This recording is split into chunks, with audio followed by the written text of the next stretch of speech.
The dominant narrative in America is white people are evil, white people suck, we should be ashamed of ourselves.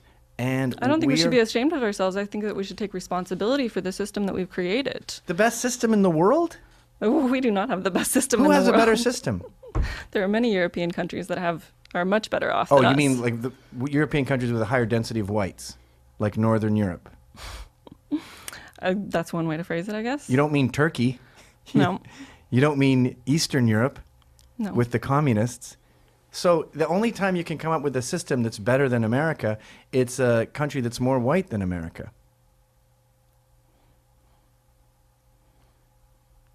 I don't understand. I don't know what to say to that. So, Are you familiar with Mattress Girl? mm-hmm. What do you think happened there in reality? I take her experience for it that there were substances involved and she was non-consensually forced to have sex. Well, her contention is she was having nice vaginal sex and then he put it in her ass and she said stop. Yeah.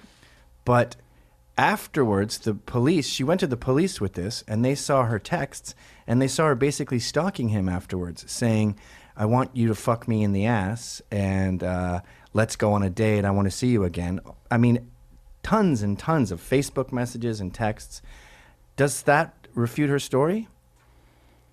I think that we deal with trauma in very different ways, and sometimes that anger comes out in bizarre situations like that, where you think it'll be better if you take it out on this person and by harassing them with strange text messages.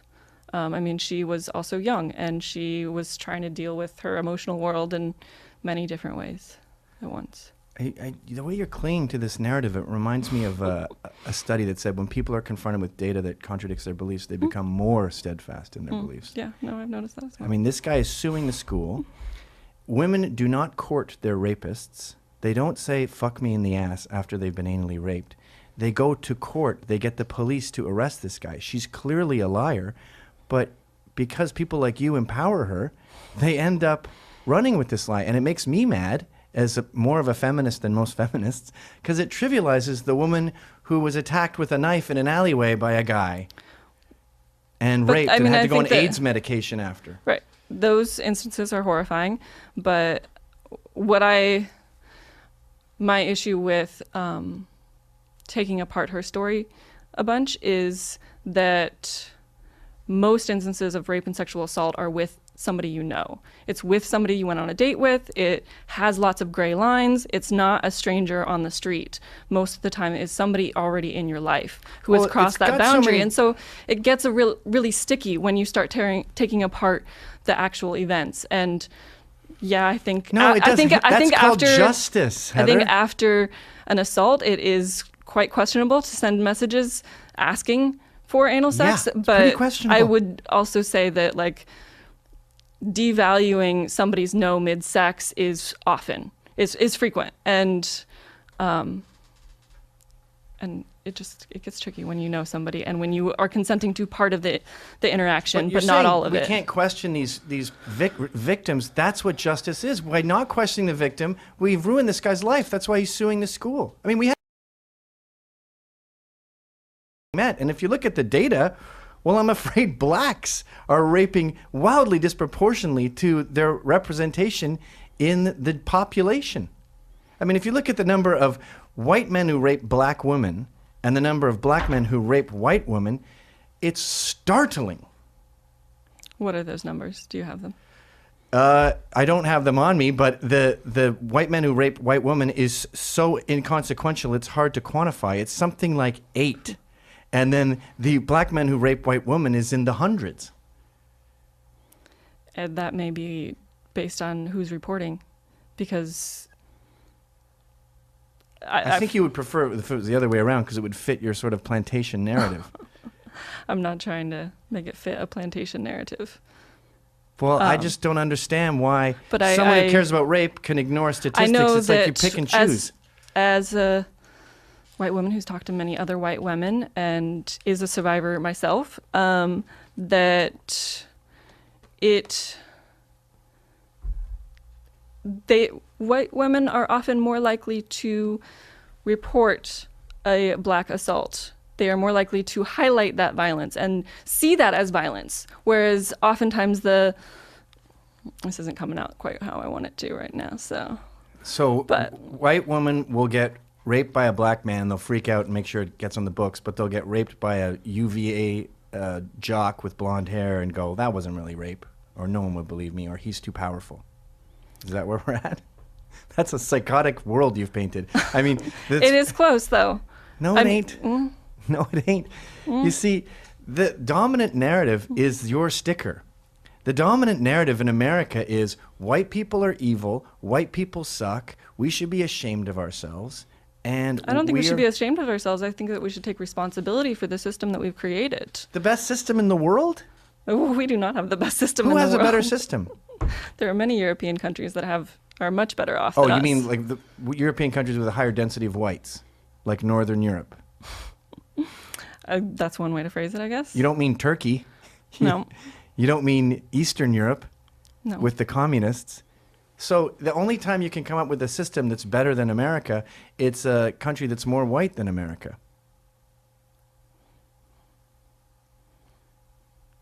I don't understand. I don't know what to say to that. So the reason whites are doing well is because we cheated. Yeah. But if you look at the data of Asians, for example, you will find way more Asian privilege than there is white privilege. Asians make way more money than whites. They're way more educated than whites. They are less likely to experience any kind of crime than whites are. They're less likely to die at work than whites are. I mean, the list goes on. Yeah, they suffer from a different sort of racial stereotyping. Well, they don't suffer. They're kicking our ass. Everything you can say about white privilege is more true with Asian privilege. No one grabs their purse when pigeonholes them. Pardon? It still pigeonholes them. Pigeonholes them as successful? I don't think anyone minds being pigeonholed like that. Hey, Mr. Successful, why don't you go drive a nice car? It's not near as harmful as how black folks are stereotyped, certainly. Okay, so why don't you start at the top then, and let's try to dismantle Asian privilege. Asian privilege, I wouldn't call it Asian privilege. Well, it fits all the criteria of white male privilege. What do you mean by that? They get better jobs. They get better educations. No one sees them as threatening. Everything that you can say that whites cheated to get is more prevalent in an Asian society. Okay, let's drop that. I guess it's not going anywhere. Because as far as we're concerned, as men, we go plus size down to skinny is fine with us. And a doctor would probably say plus size is a bit rich. So we're actually nicer than doctors when it comes to standards. But women are the ones who shit on you if your purse isn't Hermes. And women are the ones who buy these fashion magazines and insist on women that are kind of gross. They're so skinny, they look like 12-year-old boys. Women and gays have gotten together and created this beauty standard that we weren't consulted on. Yeah, I wasn't consulted either. That's a good one. Well, I just feel like I don't understand why men get blamed for these unattainable beauty standards when we're fucking pigs. In fact, I know guys... I don't blame individual men. I blame the system that's... But the system is run by females and gays, the beauty fashion industry. Yeah. We don't have jocks. I did a sketch on this called If Dudes Ran Fashion. You don't have sports fans defining outfits. No. Or we just say, high heel shoes, cut off jeans, fucking a sweatshirt where you can see your tits. And we'd be good. Yeah. We've got so much to tackle here today, and it's going incredibly well. Burqas and hijabs, people can wear that. That's a religious expression thing. That's not... Is it, though? Yeah. Okay. If the burqa is just religious expression and it's perfectly fine, why is it black polyester in the Middle East? Why are you in a bin bag, as Billy Connolly puts it? Why isn't it flowing white gauze or a fresh cotton? It's clearly meant to punish the woman and make her suffer.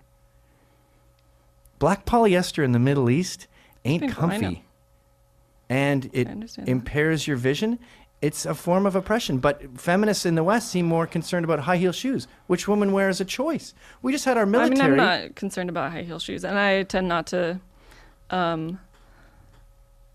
criticize people on what they're wearing, because I think what we wear is an expression of ourselves, our culture, and a whole variety of factors. But a burqa is not a choice. It's illegal not to wear one, and all over the Middle East, Sharia law dictates a woman cannot show her body.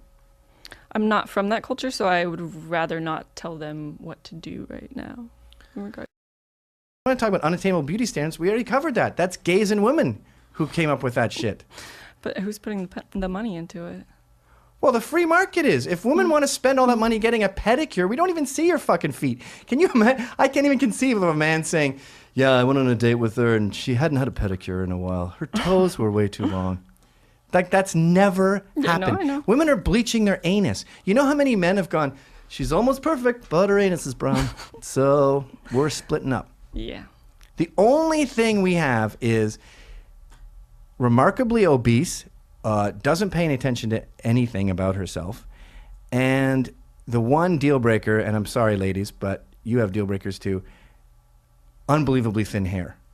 Like when you can see the whole skull. Okay. That's a deal breaker for you? That's a deal breaker. And I don't want to get to a feminism where that's beautiful. But this guy said that women choose to earn less. And it sounds shocking, like, I don't want any money, thanks.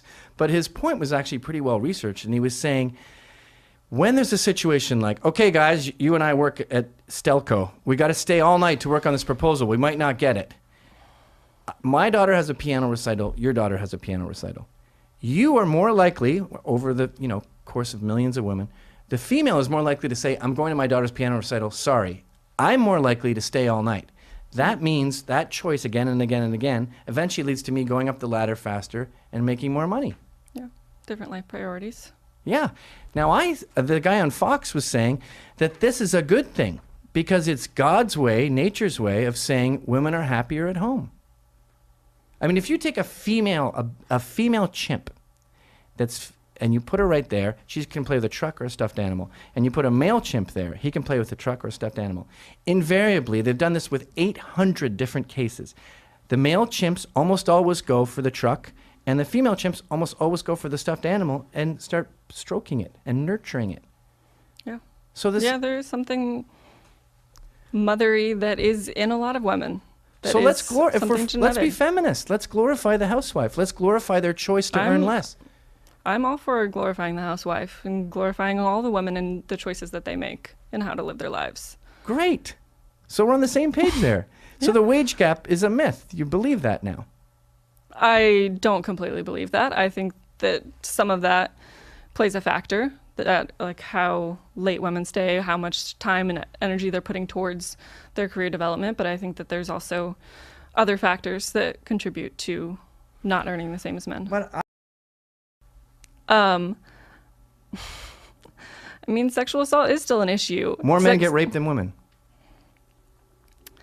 Again, I didn't specify gender when I said sexual assault. But we're talking about feminism. Feminism is also dealing with sexual assault across genders. So we need feminism because too many men are getting raped. Too many people are getting raped. That's part of it. Okay, that actually makes sense.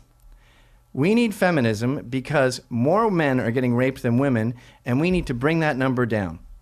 We need to bring all numbers down around rape and sexual assault. Well, the cases of rape are plummeting over the past quarter century.